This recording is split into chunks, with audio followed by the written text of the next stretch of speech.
بسم الله الرحمن الرحيم. إن الذين آمنوا والذين هادوا والنصارى والصابئين من آمن بالله واليوم الآخر وعمل صالحا فلهم أجرهم عند ربهم ولا خوف عليهم ولا هم يحزنون.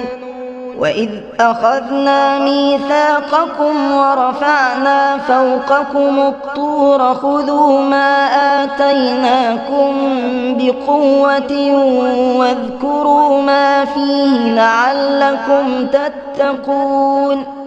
ثم توليتم من بعد ذلك فلولا فضل الله عليكم ورحمته لكنتم من الخاسرين. ولقد علمتم الذين اعتدوا منكم في السبت فقلنا لهم كونوا قردة خاسئين فجعلناها نكالا لما بين يديها وما خلفها وموعظة للمتقين.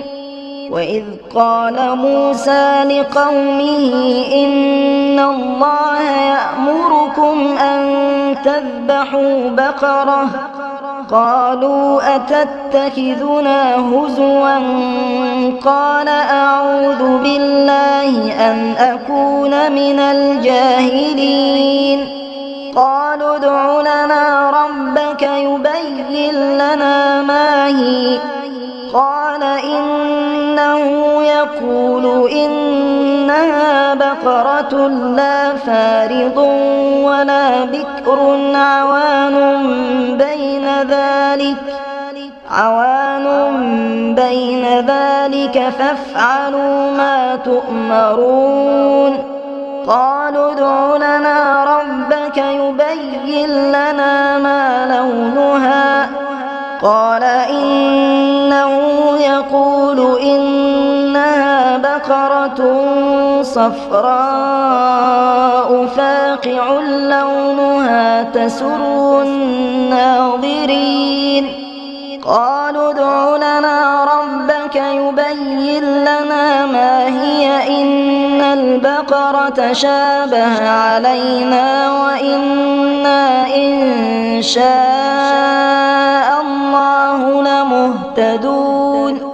قال إنه يقول إنها بقرة لا ذلول تثير الأرض ولا تسقي الحرث مسلمة لا شية فيها. قالوا الآن جئت بالحق فذبحوها وما كادوا يفعلون.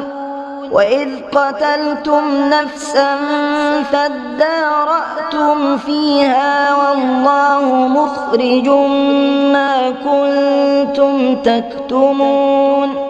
فقلنا اضربوه ببعضها كذلك يحيي الله الموتى ويريكم آياته لعلكم تعقلون.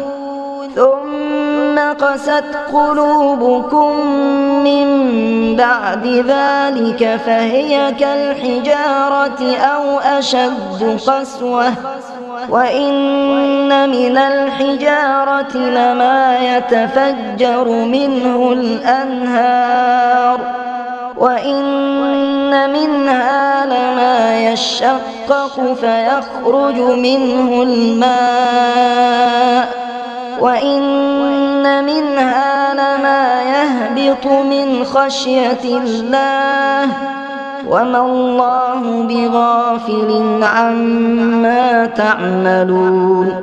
أفتطمعون أن يؤمنوا لكم وقد كان فريق منهم يسمعون كلام الله ثم يحرفونه من بعد ما عقلوه وهم يعلمون